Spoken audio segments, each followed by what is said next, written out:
ఈరోజు high court exam జరిగింది morning. అయితే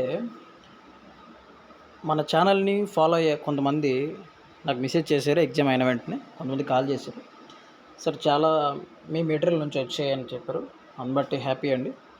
ఏమొచ్చాయి ఏంటి మన మెటీరియల్ నుంచి ఎక్కడి నుంచి వచ్చాయంటే ఇక్కడ చూస్తాను చూడండి. ఇవన్నీ ఉచితంగా ఇచ్చిన మెటీరియలే. ఎవరి దగ్గర ఒక్క రూపాయి కూడా తీసుకోకుండా ఫ్రీగా ఇచ్చిన మెటీరియల్స్. దాదాపు చాలా స్కోర్ చేసుకుంటున్నారు. కొంతమంది సార్ మాకు ఓవర్ కాన్ఫిడెన్స్ వల్ల మిమ్మల్ని అడగలేదు, ఇప్పుడు చూశాక అర్థమవుతుంది సార్, ఇవన్నీ మేము మిస్ చేసుకున్నామని మెసేజ్ పెడుతున్నారు. అవి పెడతాను నెక్స్ట్ వీడియోలో చూడండి. ఇక్కడ ఈరోజు అడిగారట, గోదావరి నది యొక్క ఉపనదుల గురించి అడిగారట. క్లియర్గా మన మెటీరియల్లో క్లియర్గా ఇచ్చాను, జియోగ్రఫీలో క్లియర్గా ఇచ్చాను. గోదావరి నదిని ఏమంటారు, దక్షిణ గంగా అంటారు, ఎక్కడ పుడుతుంది మహారాష్ట్రలో, ఎక్కడ కలుస్తుంది, తర్వాత ఉపనదులు ఏంటి అనేది క్లియర్గా ఇచ్చాను. ఈ బిట్ ఇక్కడ అడిగారంట. సో మన మెటీరియల్ ఎవరైతే మన ఛానల్ ఫాలో అవుతూ నాకు మెసేజ్ చేసింటారో వెంటనే వారికి పంపించడం జరిగింది. వాళ్ళందరూ ఈరోజు హ్యాపీ అనమాట. తర్వాత నెక్స్ట్ క్వశ్చన్, ఇక్కడ అన్ని నదులు ఇచ్చానండి, క్లియర్గా కవర్ చేశాను. తర్వాత పీఠభూములు ఏంటి, మీరు ఇక్కడ నిన్న జరిగింది కూడా మాల్వా పీఠభూమి సంథింగ్ అడిగాడంట, ఇక్కడ ఉంటుంది అనమాట అది కూడా. తర్వాత ఇక్కడ ఇంకో క్వశ్చన్ అడిగారు, సుప్రీంకోర్టు సలహా అధికారాన్ని ఏ అధికారం అంటే సుప్రీంకోర్టు రాష్ట్రపతి అడుగుతాడనమాట. అంటే రాష్ట్రపతి సుప్రీంకోర్టుని అడిగే ఏంటి అంటే ఆర్టికల్ 143 ఇది అడిగాడంట. ఓకే, ఇది కూడా ఈరోజు కవర్ అయిపోయింది. తర్వాత నిన్న ఇది అడిగాడండి, రిట్స్ గురించి అడిగాడు నిన్న. సో ఇది మన మెటీరియల్, ఆల్మోస్ట్ అన్ని మెటీరియల్ నుంచి అడుగుతాడు. సో మేము ఎలా రాసామంటే దీన్ని జాగ్రత్తగా కూర్చొని మోస్ట్ ఇంపార్టెంట్ పాయింట్స్ అన్ని చక్కగా కూర్చొని రాయడం జరిగింది.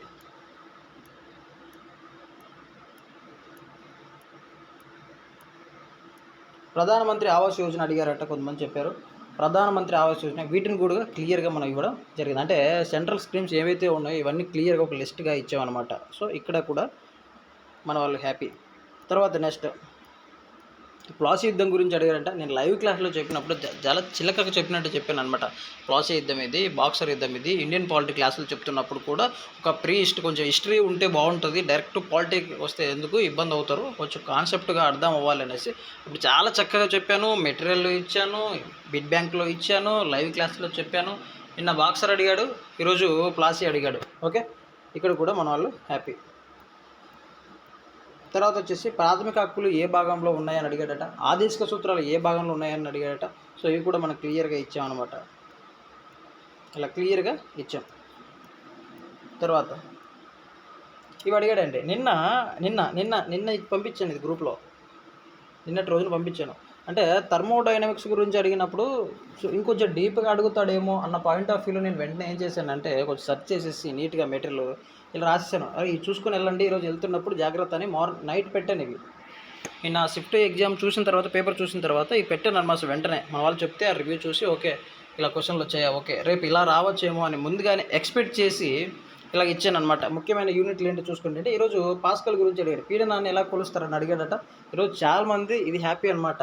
ఎందుకంటే నిన్న జరిగిన వాటిని బేస్ చేసుకొని రేపు ఎలా వస్తుంది ఎక్స్పెక్ట్ చేసి ఇచ్చారు సార్. అది కొన్ని వాటి చెప్పలేమండి, వాళ్ళ ఫీలింగ్ మనం చెప్పలేమన్నమాట.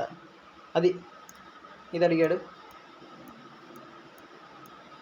తర్వాత ఈ ఆర్టికల్ అండి, ఎస్సీ కమిషన్కి సంబంధించిన ఆర్టికల్ దిన్నం తిరుగుతూనే ఉంది. 338 ఈ ఆర్టికల్ ఎన్ని షిఫ్ట్లు ఇప్పటివరకు చెప్తుంటే అన్ని షిఫ్ట్లలో అడిగారు సార్ అని చెప్తా ఉన్నారు. సో చూసుకొని జాగ్రత్తగా వెళ్ళి ఎస్సీ ఎస్టీ బీసీ కమిషన్లు చూడండి. తర్వాత ఇక్కడ బ్యాంకింగ్ సంబంధించి ఎకానమీలో ఇచ్చామండి. ప్రధానమంత్రి జన్ధన్ యోజన అడిగాడట. సో జాగ్రత్తగా చూసుకోండి. ఈ మెటీరియల్ అన్నీ మీకు ఫ్రీగానే ఇచ్చాం కాబట్టి చక్కగా ఒకసారి లుక్ వేయండి. దాదాపు మా వాళ్ళు సార్ మీ మెటీరియల్ నుంచి 15, 20, 20+ అని అంటున్నారు. సో కాబట్టి ఒక లుక్ వేయండి, తప్పేంది. ఓన్లీ జీఎస్లోని మాత్రమే నేను మాట్లాడుతున్నా, అర్థమెటిక్ రీజనింగ్ గురించి నేను మాట్లాడట్లేదు. Only polity, economy, history, Geography, art and culture గురించి మాత్రమే మాట్లాడుతున్నా. వీటిలో నుంచి ఇన్ని మార్క్స్ వచ్చాయన్నమాట మన మెటీరియల్ నుంచి. తర్వాత ఇక చూడండి, 1857 తిరుగుబాటు గురించి దీన్ని ఏమంటారు అంటే మొదటి స్వాతంత్ర వీడి సావర్కర్ అంటారని చాలాసార్లు చెప్పాను. ఈ బిట్ నేను ఈరోజు వచ్చిందంట. ఓకే, తర్వాత నెక్స్ట్ ఇది ఇంకా చాలా ఉన్నాయండి. మన వాళ్ళు పంపిస్తూ ఉన్నారు, వాళ్ళు పంపించినప్పుడు మాత్రం వీడియో చేస్తూ ఉన్నాను. నేను ఏపీ కానిస్టేబుల్కి సంబంధించి ఒక మంచి మెటీరియల్ రాస్తూ ఉన్నాము. ఆ పనిలో మేము ఉన్నాము. ఓకే, ఒక మంచి మెటీరియల్ త్వరలో మీ ముందుకు రాబోతుంది ఏపీ కానిస్టేబుల్కి. జస్ట్ 100 పేజెస్ చదివితేనే ప్రిలిమ్స్ క్వాలిఫై అయ్యే విధంగా, దాదాపు ప్రిలిమ్స్ క్వాలిఫై కావాలంటే ఓపెన్ కేటగిరీలో 80 మార్కులు రావాలి. కానీ 100 పేజెస్లోనే 80 మార్కులు తెచ్చుకునే విధంగా ఈరోజు మేము మెటీరియల్ రాస్తూ ఉన్నాం. త్వరలో అది బయటకు వస్తుంది, వెయిట్ అండ్ సీ. ఓకే, ఈ మెటీరియల్ ఎవరికైనా కావాలి అంటే, ఈ ఫ్రీ మెటీరియల్ ఎవరికైనా కావాలంటే నేను నాకు నా నెంబర్ రాస్తాను, ఛానల్ నెంబర్. ఆ నెంబర్కి మెసేజ్ చేయండి, వెంటనే మీకు పంపిస్తాం. ఒకటి గుర్తుపెట్టుకోండి, ఒక యాస్పిరెంట్కి తెలుసు అనమాట, ఒక సీనియర్ యాస్పిరెంట్కి బిట్ ఎక్కడి నుంచి రావచ్చు అన్నది ఒక అవగాహన అన్నది ఉంటుంది.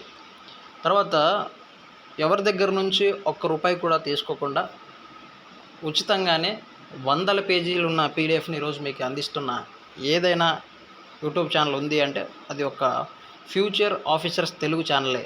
ఇది మీ అందరికీ తెలిసిందే. మన ఛానల్ని ఎవరైనా కొత్తగా చూస్తూ ఉంటే సబ్స్క్రైబ్ చేసేసి మనలా నిరుపేద విద్యార్థులు ఎవరైనా ఉంటే వారికి పంపించండి. వారి సక్సెస్లో ఫ్యూచర్ ఆఫీసర్స్ తెలుగు ఒక పాత్ర కాబోతుంది. ఓకే అండి, టుమారో ఎగ్జామ్ రాస్తున్న వాళ్ళు జాగ్రత్త. ఆల్ ద బెస్ట్ అండి.